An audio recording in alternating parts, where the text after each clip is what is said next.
बात है। एक बूढ़ी औरत थी, उसके एक बेटा और एक बेटी थी। बेटी की शादी हो चुकी थी। एक दिन भाई दूज के त्योहार पर बेटे ने माँ से कहा कि वह बहन के घर जाना चाहता है। तो उसकी माँ ने कहा, हम बहुत गरीब हैं, तू अपनी बहन के क्या लेकर जाएगा? तू उसके घर जाकर क्या करेगा? लेकिन बेटे के बहुत आग्रह करने पर उसकी बूढ़ी माँ ने उसे जाने की अनुमति दे दी।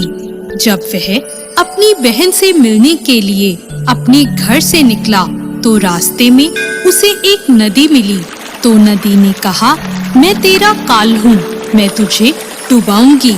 तब भाई ने कहा, मैं कई साल बाद अपनी बहन से मिलने जा रहा हूँ, उससे मिलकर आने दो, फिर वापस आते वक्त तुम मुझे डुबा देना। ऐसा सुनकर नदी मान जाती है और उसे रास्ता दे देती है। भाई थोड़ा आगे बढ़ता है तो रास्ते में उसे एक सांप मिलता है। सांप कहता है, मैं तुझे डसूंगा। तब भाई कहता है, पहले मुझे अपनी बहन से मिलकर टीका लगवा लेने दो, फिर तुम मुझे डस लेना। फिर सर्प भी उसे रास्ता दे देता है। आगे जाते समय उसे जंगल में एक शेर मिलता है। शेर कहता है, मैं तुझे खाऊंगा। तो भाई उसे भी वही कहता है, मैं पहले अपनी बहन से तिलक करवा लूं, फिर लौटते वक्त तुम मुझे खा लेना। शेर भी उसे रास्ता दे देता है। अब भाई अपनी बहन के घर पहुंच जाता है और वह अपनी बहन को आवाज लगाता है। बहन उस वक्त सूत काट रही होती है।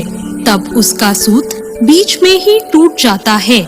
ऐसी मान्यता है कि यदि सूत काटते वक्त सूत बीच में टूट जाए तो जिस बहन के इकलौता भाई होता है वो जब तक सूत जुड़ नहीं जाता वो बोलती नहीं है। भाई की आवाज सुनकर जब बहन कोई जवाब नहीं देती तो उसका भाई घर के बाहर खड़ा सोचता है कि मैं बहुत गरीब हूँ, शायद इसलिए मेरी बहन मुझसे बात नहीं करना चाहती, मुझे यहाँ आना ही नहीं चाहिए था। ये सोचकर वो वापस जाने लगता है। इतने में बहन का सूत पुनः जुड़ जाता है। वह भाई को आवाज देती है और उसे बात न करने का कारण बताती है और उसे प्यार से घर के अंदर ले जाती है और फिर जाकर अपनी पड़ोसन से पूछती है कि कोई जान से भी प्यारा मेहमान आए तो क्या करना चाहिए। पड़ोसन मजाक में कह देती है कि तेल से चौका लगाना चाहिए और घी में चावल पकाने चाहिए। वो पड़ोसन का मजाक नहीं समझ पाती और ऐसा ही करती है। अब ना तो चौका सूखता है और ना ही चावल पकते हैं। इधर भाई को भूख लग रही होती है तो वह बहन से कहता है, बहन भूख लगी है, खाना परोस दे। बहन कहती है, आज ना तो चौका सूख रहा है और ना ही चावल सीज रहे हैं। भाई पूछता है कि तूने कैसा चौका लगाया है और चावल कैसे चढ़ाए हैं।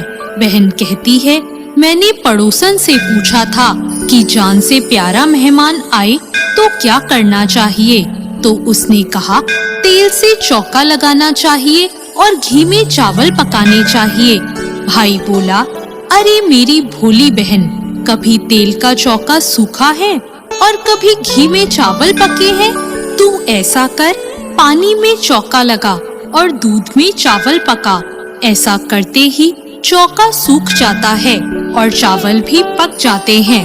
तब वह भाई को भोजन करा के उसके तिलक करती है। अगले दिन भाई बोलता है, माँ अकेली है, अब मैं घर वापस जाऊंगा। अगले दिन बहन जल्दी उठकर गेहूं पीसकर भाई के लिए लड्डू बनाती है और कुछ लड्डू बच्चों के लिए रखकर अपने भाई को विदा कर देती है। सुबह जब बच्चे उठते हैं और अपनी माँ से खाने के लिए कुछ मांगते हैं तो माँ उन्हें वही लड्डू दे देती है। वह देखती है कि ये लड्डू तो हरे रंग के हो गए हैं। फिर वह चक्की में देखती है, उसमें गेहूं के साथ एक सांप भी पिस गया होता है। वो उन लड्डुओं को फेंक देती है और भाई के पीछे भागती है। तो उसे रास्ते में पेड़ के नीचे अपना भाई लेटा हुआ दिखता है।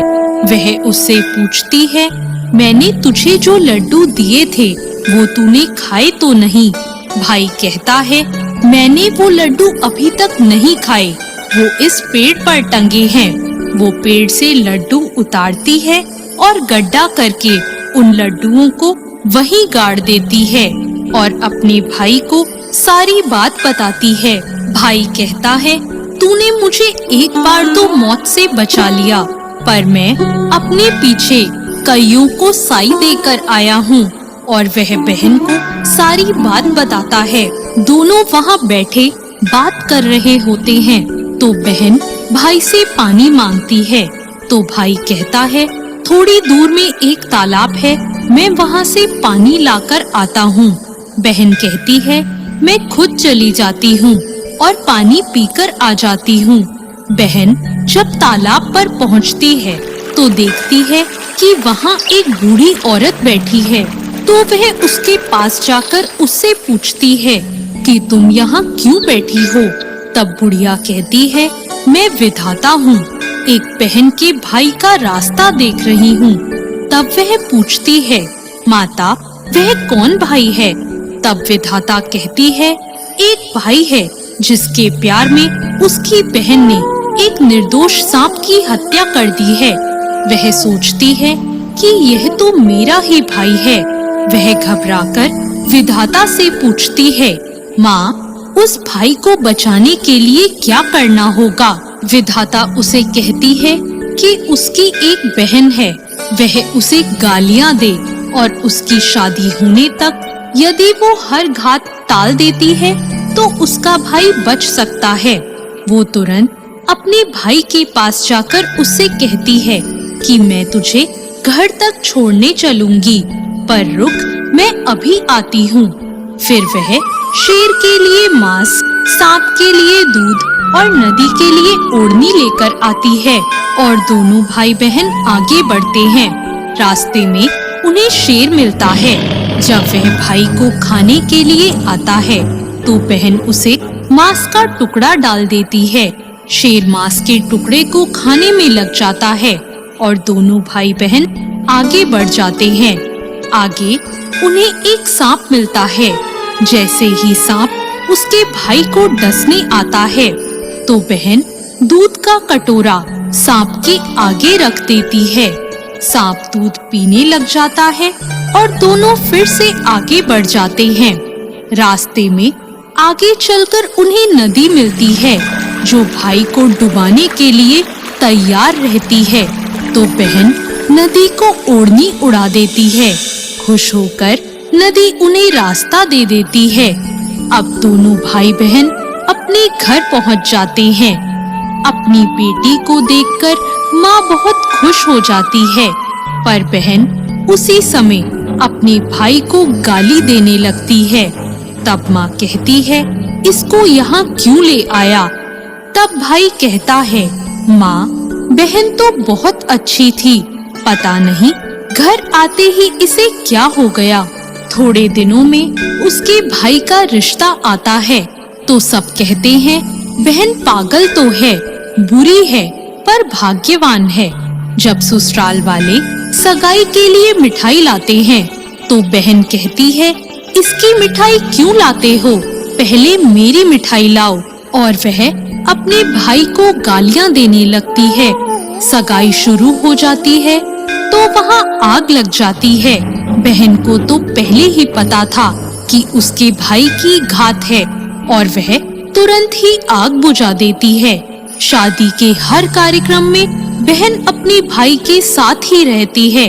जब भाई की निकासी होने लगती है तो बहन बोलती है, अरे इसकी निकासी क्यों करते हो? पहले मेरी निकासी करो और इसे आगे के दरवाजे से मत लेकर जाओ, पीछे के दरवाजे से लेकर जाओ। और इतना कहते ही आगे का दरवाजा टूटकर गिर जाता है। सब कहते हैं, भले ही बहन कलिया है पर बराबर भाई की जान बचा रही है। जब भाई फेरों में बैठता है तो बहन फिर उसे गालियां देने लगती है और कहती है, इसकी जगह मैं फेरों पर बैठूंगी। इसके बाद दूल्हा दुल्हन की रात जगती है तो बहन कहती है, इसकी नहीं, पहले मेरी रात जगाओ। फिर लोग कहते हैं, बीच में पर्दा लगाकर इसे भी साथ में सुला दो। रात में जब भाई भाभी सो जाते हैं तो रात को वहाँ एक सांप आता है। बहन को तो पहले से ही पता था कि कुछ होने वाला है, इसलिए वह तैयार होकर बैठी थी। वह उसे पकड़कर टोकरे में बंद कर सो जाती है। आज वह कई दिनों बाद निश्चिंत होकर सोती है। उधर उसकी माँ सोचती है कि बेटी के उठने से पहले ही मेहमानों को विदा कर देती हूँ, वरना वह फिर से गालियाँ देकर शोर मचाएगी। बेटी उठकर देखती है तो घर में कोई भी मेहमान नहीं दिखता। वो माँ से पूछती है कि सब मेहमान कहाँ चले गए। माँ कहती है, मैंने सब मेहमानों को विदा कर दिया है। तब बेटी कहती है कि सब मेहमानों को फिर से बुलाओ, तभी मैं विदा होंगी। उसके कहे अनुसार माँ सबको वापस बुलाती है। तब वह माँ से कहती है कि मैंने आज के दिन के लिए ही पालने में पूत और चूल्हे पर दूध छोड़कर अपना घर छोड़ा था और पागल होकर अपने भाई को बुरा भला बोलकर इसकी 7 घात टाली थी। मैंने इसे बचाने के लिए ऐसा किया था। यह सुनकर माँ और उसका भाई बहुत खुश हो जाते हैं और उसे विदा करते हैं और फिर सभी मेहमानों को भी विदा कर देते हैं।